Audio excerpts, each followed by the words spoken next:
বন্ধুরা, আজ তৈরি করে দেখাবো দুনিয়ার সবচেয়ে সহজ পদ্ধতিতে ম্যাঙ্গো কেক। কোনো ডিম ছাড়া, কোনো রকম বাটার ছাড়াই তৈরি করব এই স্পঞ্জি জালিদারি কেক।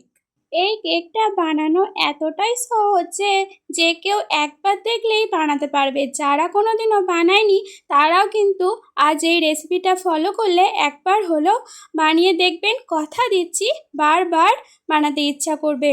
আপনারা প্রথমবারেতেই 100% ম্যাঙ্গো কেকটা বানাতে সফল হবেন। এই কেকটা দেখতে তো তেমনই লোভনীয় আর তেমনি টেস্টি আর জালিদার। এত সুন্দর টেস্টি কেক যেটা ভাবনা চিন্তার বাইরে, তাও আবার আম দিয়ে। পাকা আমের এত সুন্দর একটা রেসিপি হয় সেটা সত্যি আমার ভাবনা চিন্তার বাইরে ছিল। একবার এই কেকটা বাড়িতে বানিয়ে বাচ্চাদেরকে খাওয়াবেন। ওরা বারবার রিকোয়েস্ট করবে এই কেকটা বানানোর জন্য। বাচ্চাদের টিফিনে ঘরে কিন্তু স্টোর করেও রাখতে পারবেন। এই কেকটা কখনোই কিন্তু নষ্ট হবে না। এটা তো ডিম ছাড়াই কেক, নিরামিষ বাড়িতেও কিন্তু এই কেকটা বানিয়ে খাওয়া যাবে। তো চলো বন্ধুরা, স্টার্ট করা যাক ভিডিওটা। হ্যালো বন্ধুরা, আপনাদের ফুড বাঙালিতে ওয়েলকাম। আজকে দেখাবো সহজ পদ্ধতিতে ম্যাঙ্গো কেক। আপনারা ভিডিওটা ফার্স্ট থেকে লাস্ট পর্যন্ত দেখতে থাকুন, তাহলেই বুঝতে পারবেন যে কিভাবে তৈরি করছি। দেখুন, এখানে আমি ছোট্ট বাটির 1 বাটি দিয়েছি রিফাইন অয়েল, আর ছোট্ট বাটির 1 বাটি দিয়েছি চিনি, ছোট্ট বাটির 1 বাটি দিয়েছি দুধ। এটাকে বেশ কিছুক্ষণ ধরে আমি মিক্স করে নিয়েছি। যতক্ষণ না চিনিটা গলছে ততক্ষণ কিন্তু মিক্স করতে হবে। আমার এই পাত্রটা একটু অসুবিধা হচ্ছিল, তাই একটু অন্য পাত্রতে মিক্স করে নিয়েছি। এরপর দিয়েছি আগে থেকেই আমের পাল্সটা বার করে রেখেছিলাম, সেটা কিন্তু দিয়ে দিচ্ছি। এটাও কিন্তু ভালো করে মিশাতে হবে। এরপর দেখুন বন্ধুরা, ছোট্ট বাটির 1 বাটি দিয়েছি সুজি। এরপর সুজিটা কিন্তু ভালোভাবে মিক্স করে নিতে হবে। হাতে টাইম নিয়ে কিন্তু কেকটা তৈরি করতে হবে, আর স্টেপ বাই স্টেপ ফলো করলে কিন্তু এত সুন্দরই আপনাদেরও কেক তৈরি করতে পারবেন। এরপর ওই বাটি মাপেই কিন্তু 8 বাটি দিয়েছি ময়দা। ময়দা ছাড়া কিন্তু কেকটা অতটা স্পঞ্জি হবে না, আর সুজি দিয়ে যদি কেক করা হয় তাহলে একটু শক্ত শক্ত টাইপের হতে পারে, তাই ময়দাটা দিলে খেতে কিন্তু অনেকটাই সফট হয়। এরপর ময়দাটা দিয়ে ভালোভাবে মিক্স করে নিয়েছি। আগে থেকে আমি চাল করে রেখেছিলাম একটু লিকুইড দুধ। এই দুধটা আমার মিক্সনটা মোটা হয়ে গেছে, তাই দুধটা দিয়ে একটু পাতলাটা করে নিলাম। ব্যাটারটা বেশি পাতলা করলেও হবে না, বেশি মোটা করলেও হবে না, মিডিয়ামে রাখতে হবে। আমি অবশ্যই আপনাদেরকে ভালোভাবে দেখিয়ে দেব। কিছুক্ষণ রেস্টে রাখলাম সুজিটা যাতে ভালোভাবে মিক্স হয়ে যায়। দেখুন, কালারটাও কিন্তু খুব সুন্দর এসেছে। এরপর দেব বেকিং পাউডার আর বেকিং সোডা। বেকিং পাউডারটা বেশি পরিমাণে দিতে হবে, বেকিং সোডাটা কিন্তু অল্প পরিমাণে দিতে হবে। আমি এটা ফার্স্ট দিলাম বেকিং সোডাটা, এরপর দিয়েছি বেকিং পাউডার।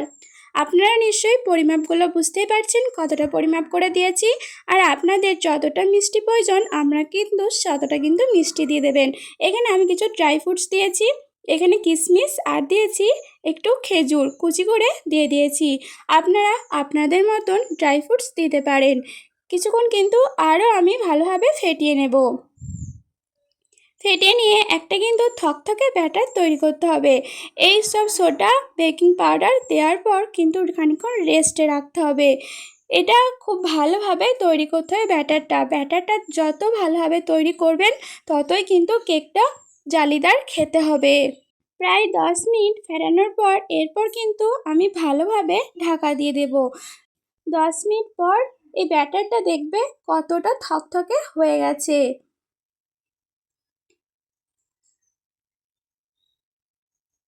কত সুন্দর ব্যাটারটা তৈরি হয়েছে দেখুন, কেক করার জন্য পারফেক্ট ব্যাটার তৈরি হয়ে গেছে।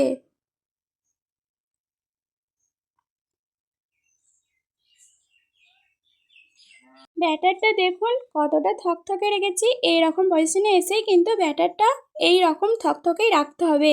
আমি যেই পাত্রগুলোয় বসাবো সেই পাত্রগুলোয় একটু ভালোভাবে তেল বুলিয়ে দিচ্ছি। তেল বুলিয়ে দিলে গায়েতে লাগবে না, তার জন্য আমি তেলটা বুলিয়ে দিচ্ছি।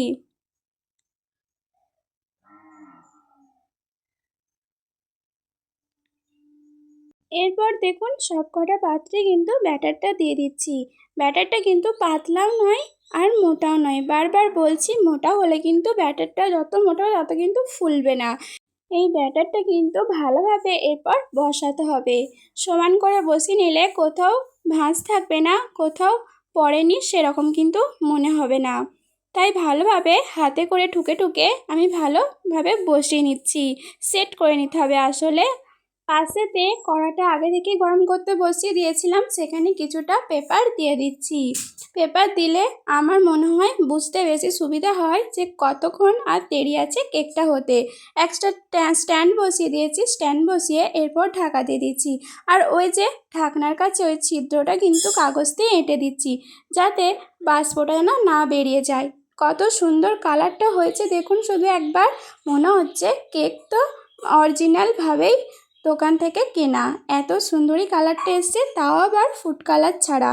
ফুড কালার ছাড়া যে এত সুন্দর কেকের কালারটা আসে সত্যিই ভাবতে পারিনি। দারুণ সুন্দর হয়েছে কেকের কালারটা। এবার শুধু দেখুন কতটা সফট হয়েছে, দারুণ সফট হয়েছে। বুঝতেই পারছেন আপনারা যে কতটা সফট হয়েছে, পুরো হাতের ভাঁজ পড়ে যাচ্ছে, এতটাই সফট হয়েছে। খেতেও কিন্তু দুর্দান্ত হয়েছিল, ছোট ছোট কিউট কিউট দেখতে কেকগুলো, দেখতেও কিন্তু অনেক সুন্দর লাগছে। একটাও কিন্তু লেগে যায়নি বাটিতে, সবকটাই কিন্তু খুব সুন্দরভাবে উঠেছে।